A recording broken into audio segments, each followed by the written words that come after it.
right, day 3. Who Day are 3. we? Welcome back. I'm Ashley. And I'm Wes. And we're the Adventure Lions. On the nose again. Third video. As promised, the topic today was going to be 3 of our kind of travel stories that ended really well, because most of our stories end really well. We're very fortunate. I don't know, they kind of made for funny, kind of like travel event stories, I guess. Okay, so Weston's gonna start. I'm thinking of Sri Lanka, the Sri Lanka India layover. Oh yeah, Sri Lanka. We went there back in 2016 for a friend's wedding, and we had no idea what we were expecting. We'd never been on a long flight like that. Just multiple hours. And he only gave us a wedding invitation 3 weeks before we needed to be in Sri Lanka. Yeah. So we're really just flying by the seat of our pants, and so we're yeah. Lindsay, that one was for you. That was for you. So we're in the air, and we have one layover in Bangalore, India, before we hop over to Sri Lanka.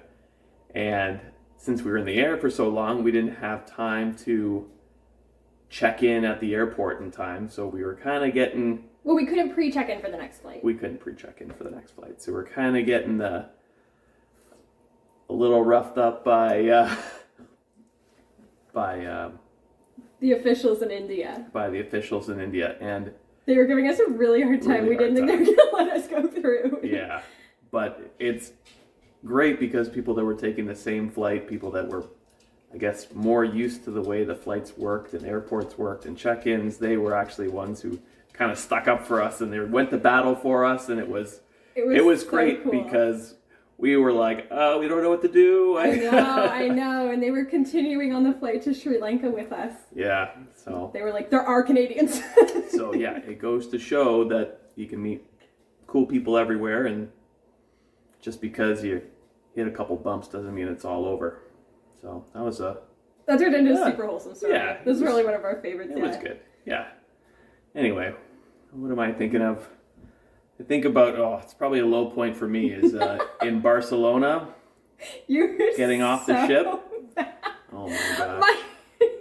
So we were in Barcelona. We have exited the ship. We did a transatlantic, and my eSIM wouldn't load. So we couldn't figure out how to get to the hotel that we were staying at before our flight the next morning. So we finally give up. I have the address. We just get in line for the taxi cab because it's just crazy. So we're just like, okay, let's just get out of here. So we give the address to the taxi driver, and he says, yeah, I know where that is. Come on, get in. And so we're already in the taxi. We're going around the fountain. I'm like, how much is it? Because I noticed that he's not running the thing. So that was a huge, like, I can't believe I let that happen. But don't worry, I let that happen several times on several different trips. I never learned, and I will never learn. So he's like, oh, well, it's an in the city one, so we'll see once we get there. You know, it's kind of a standard fare. And I was like, oh no.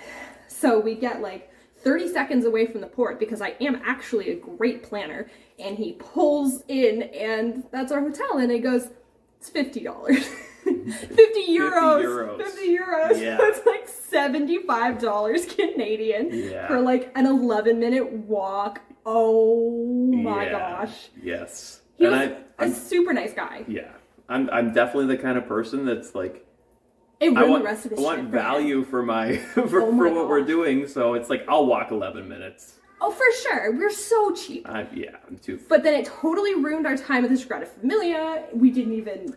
we got ice cream at the Burger King facing Sagrada Familia, and we still had a terrible time. I think seeing like the amazing architecture of the Sagrada Familia and like all the things you had planned out, because it's impossible to get tickets. When you get there, you had it all planned out because you did all the research. So it kind of brightened the mood a little bit. Yeah, it was as cool as I promised. Oh, yeah. So there's no pictures of us in front of the Sagrada Familia, because we were just like so upset about spending $75 for an 11-minute walk. No smiling faces in front of the Sagrada Familia. Well, we were going back though, so yeah. So we'll do it. Try 2. number 2. Yeah.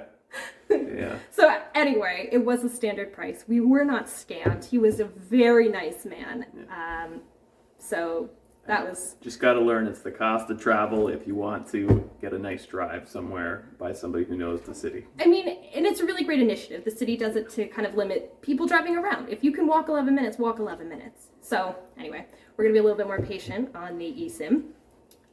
It actually happens to us every time we go to a new country. I don't know why it was a surprise, but anyway. Okay, and the third and final one for discussion. I did think about these in advance, so this one is Cape Breton, Nova Scotia. Cape Breton, Nova Scotia. East Coast road trip. What a whirlwind. That ties in again to this. But of a trip, it was like bang, bang, bang. You got to hit all the stops, and we just get out, take a mental picture, get back in the car, we're going. But we did actually make it to Cape Breton, and we had the coolest campsite. Thank you. The coolest campsite, like nice and flat. Right on the Cabot Trail. Right on the Cabot Trail. You can take a walk ocean. to like these bluffs, and you got the most beautiful view. But the beauty was also its downfall. There was like no trees or anything. It's just... And through the night, we thought it sounded bad. Like, we have the tailgate tent set up on the Jeep. It's all strapped down. It sounded bad. It's like and we had moving. it weighted down, too, because we had to empty it out to sleep in it every night. Yeah. So, it sounded bad. But we didn't know until... Well, we did take a video, which we'll probably stick in there if we can find it.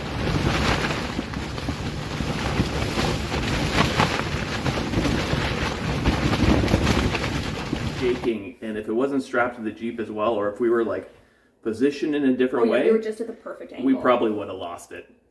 But we wake up in the morning and it's still windy. We got to tear this thing down and get out of there. But we got out of the Jeep and we were the only tenters still there. The only there were ones. Several of us. Everybody must have abandoned ship in the middle of the night. Do you remember that truck that we saw when we were going by the bathroom, and their passenger side window had been cracked in the storm, in the windstorm.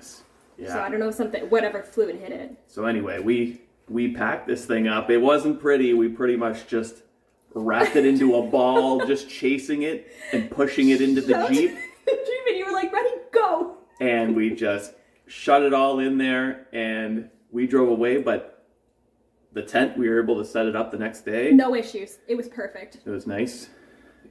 And the Jeep, like, no damage to the Jeep, no cracked windows. We didn't have any scratches or anything on the Jeep.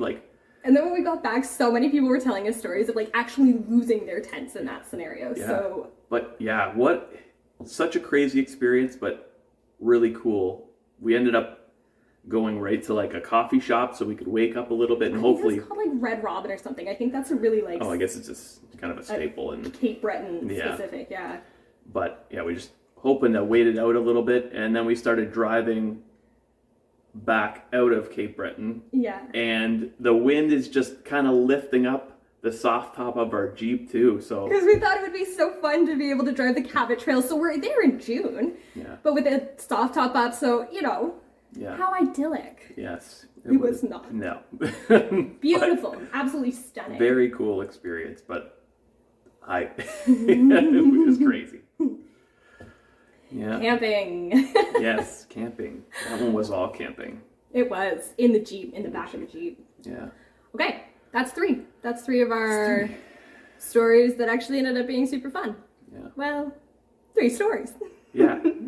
You gotta have something interesting to make it a good story. I know, that makes it memorable. All right. So tomorrow we're gonna talk about our big plans number 2 for the year. So thanks so much for being here. Yeah. Can we show Fenny? Is your head in the way? Probably. Fenny! Fenny! There he is. Yeah, we'll think Star of of the show. I can be in the next one. We'll think of a beginning and end line eventually, I think. Yeah, well, we'll see you tomorrow.